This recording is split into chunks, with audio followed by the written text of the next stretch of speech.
How to Swaddle Your Baby, the Ultimate Guide. Hey there, parents and caregivers. Welcome to Little Kids Lessons. Today, we're diving into one of the most essential skills you'll need when caring for a newborn, swaddling. Swaddling is like giving your baby a warm, comforting hug that reminds them of being in the womb. It's a fantastic way to help your little one feel safe and secure, and can even help them sleep more soundly. First, let's talk about why swaddling is so important. When babies are in the womb, they're used to being in a snug, cozy space. When they're born, the world can feel big and overwhelming. Swaddling helps recreate that feeling of being in the womb, which can be incredibly soothing for your baby. Plus, it can prevent your little one from startling themselves awake with their own reflexes. First, lay a light cotton blanket on a flat surface, like your bed or the floor. Make sure it's in a diamond shape, with a point at the top. Fold that top point down to the center of the blanket. Then, place your baby face up on the blanket, with their neck right above the folded edge.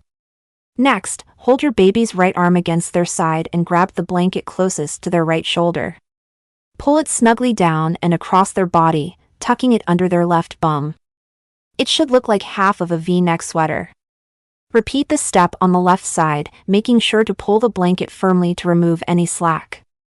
Now, grab the bottom point of the blanket and bring it straight up to your baby's left shoulder. Tuck the edge snugly around their left arm.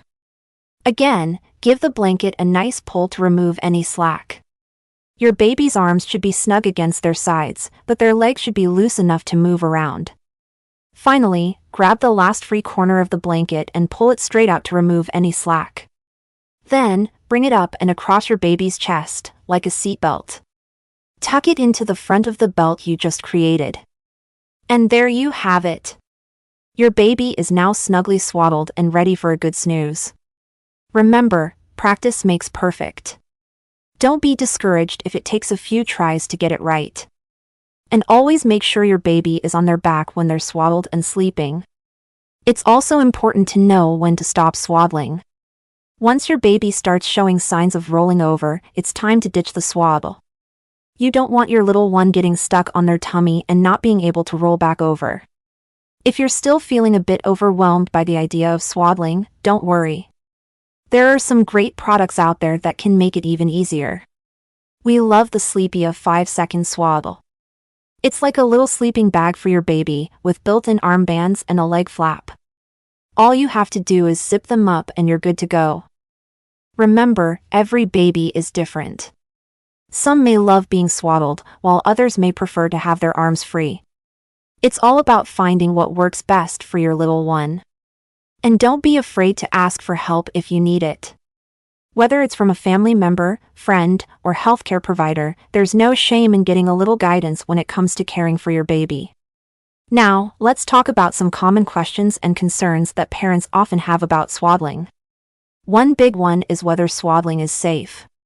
The answer is yes, as long as you're doing it correctly. Make sure you're using a lightweight, breathable blanket and that your baby's hips and legs have room to move.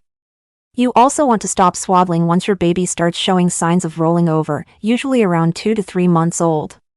Another question we often hear is whether swaddling can cause hip problems. The good news is that as long as you're using a hip-healthy swaddling technique, like the one we just went over, you shouldn't have to worry. Just make sure your baby's legs can bend up and out at the hips, and that they're not wrapped too tightly. Some parents also wonder if swaddling can help with colic or fussiness. While swaddling isn't a magic cure-all, it can definitely be a useful tool in your soothing toolkit. The snug, comforting feeling of being swaddled can help calm a fussy baby and make them feel more secure. Just remember to always place your swaddled baby on their back to sleep, and to keep an eye out for signs that they're getting too hot. Finally, let's talk about when and how to swaddle. Many parents like to swaddle their babies before bedtime or nap time as part of a calming routine. You can also swaddle your baby during the day if they're feeling fussy or overwhelmed. Just make sure to give them plenty of time out of the swaddle to move around and stretch their limbs. As for how to swaddle, we've gone over the basic DUDU method, but there are lots of variations out there. Some parents prefer to leave one or both arms out of the swaddle, while others like to use a special swaddling blanket with Velcro or zippers.